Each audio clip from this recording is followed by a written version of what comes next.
اس وقت نمائندہ the news ہمارے ساتھ موجود ہیں مہتاب حیدر صاحب۔ مہتاب حیدر صاحب بہت شکریہ۔ سب سے پہلے تو ٹیکس شارٹ فال پہ میں آپ سے بات کرنا چاہ رہا ہوں۔ آپ نے بہت پہلے سب سے پہلے رپورٹ دی تھی کہ 500 ارب روپے کا شارٹ فال ہوگا۔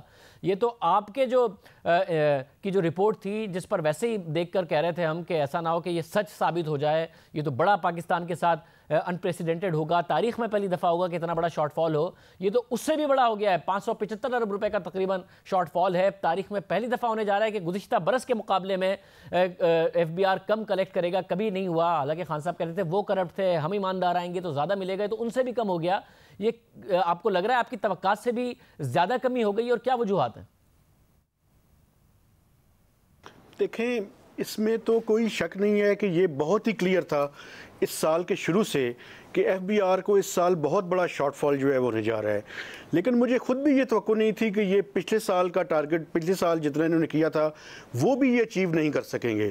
تو یہ تو بیسیکلی جو ان کی اپنی پروجیکشنز تھیں اور جو انڈیپینڈنٹ ایکسپرٹس تھے اور جو جرنلسٹ تھے، یہ تو شاید اس سے بھی زیادہ جو ہے وہ ایف بی آر کو جو ہے وہ شارٹ فال ہے۔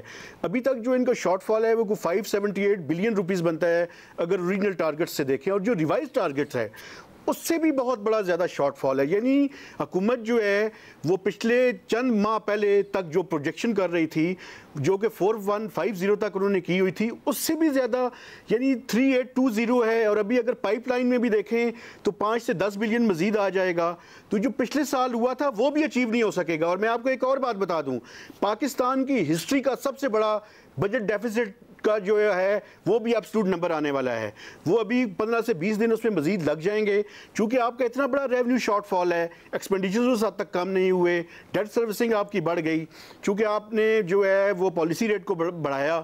تو اس سال جو ہے وہ آپ کا بہت بڑا بجٹ ڈیفیسٹ جو ہے وہ بھی ایک اور مزید جو ہے وہ بری خبر آنے والی ہے۔ تو یہ تو اس طرح کی کسی کو پروجیکشن نہیں تھی، اور اس کی وجوہات جو بیان کر رہے ہیں وہ یہ کہہ رہے ہیں کہ اکانومی سلو ڈاؤن ہو گئی ہے۔ آپ نے یہ دیکھا کہ 6% سے اوپر کا ٹارگٹ تھا، وہ جو ہے وہ 3.29% کی گروتھ ہوئی۔ لیکن اس کے ساتھ ساتھ میں سمجھتا ہوں کہ یہ ایف بی آر کی کارکردگی کے اوپر بھی یہ بہت بڑا سوالیہ نشان ہے، اور یہ اب اس سے بڑی بات یہ ہے کہ اگلے سال جب آپ یہ ٹارگٹ نہیں کر سکے تو جو پہاڑ جیسا ٹارگٹ اگلے سال آپ نے 5.5 ٹریلین کا رکھا ہوا ہے وہ آپ کیسے اچیو؟ امید کرتے ہیں کہ وہ ٹارگٹ پورا ہو، کیونکہ وہ لازمی ہے پاکستان کے لیے کہ وہ ٹارگٹ پورا ہو۔ وزیر اعظم ساری ناکامیوں کا ذمہ دار پچھلی حکومت کو کہ ہمارے پاس پیسے ہی نہیں ہیں کیونکہ اتنے زیادہ قرضے ہیں، وہ یہ نہیں بتاتے کہ ہمارے پاس پیسے اس لیے بھی نہیں ہیں کہ ہم تو ٹیکس ہی نہیں جمع کر سکے۔ گزشتہ ریکارڈ قائم کر دیا ہم نے ٹیکس جمع نہ کرنے کا۔ ایمنسٹی کے رزلٹ حوصلہ افزا ہیں کہ جس کی وجہ سے فائدہ ہو، لوگ ڈاکیومنٹیشن میں آ رہے ہوں، فارمل اکانومی میں آ رہے ہوں، اور آئندہ 5500 ارب کا یہ ٹارگٹ پورا کریں، اور امید ہے کہ پورا کریں۔ دیکھیں، اگر آپ فگرز پہ جائیں، ریونیو کلیکشن کے فگرز پہ جائیں، تو گزشتہ رات تک جو ہے 42 بلین روپیز آئے تھے۔ آپ یہ دیکھیں کہ مسلم لیگ نون کے زمانے میں، جبکہ ان کا بالکل آخری ٹینیور تھا، آخری ٹائم تھا، اس زمانے میں ان کے 124.8 بلین روپیز جو ہے وہ آئے تھے۔ لیکن اس ایمنسٹی میں جو چیز اچھی ہے، پچھلی ایمنسٹی میں زیادہ تر جو لوگ تھے وہ ریٹرن فائلر تھے، لیکن انہوں نے اپنی چیزوں کو شو کیا اور وہ اس سے ایمنسٹی اویل کی۔ اس دفعہ جو ہے ایف بی آر کے ذرائع یہ کہہ رہے ہیں کہ زیادہ تر جو ہے وہ نئے لوگ ہیں، اور مڈل انکم کے اور لوور انکم سائڈ کے جو لوگ ہیں جو مارکیٹس کے اندر کام کر رہے ہیں، وہ لوگ جو ہے انہوں نے اس ایمنسٹی سے فائدہ اٹھایا ہے۔ لیکن جب اس کی رزلٹ سامنے آئیں گے، اگر اس کے نتیجے میں ڈاکومنٹیشن میں اضافہ ہوا ہے اور نئے لوگ ٹیکس سسٹم کے اندر آئیں، تو یہ میں سمجھتا ہوں بہت ہی خوش آئند بات ہے۔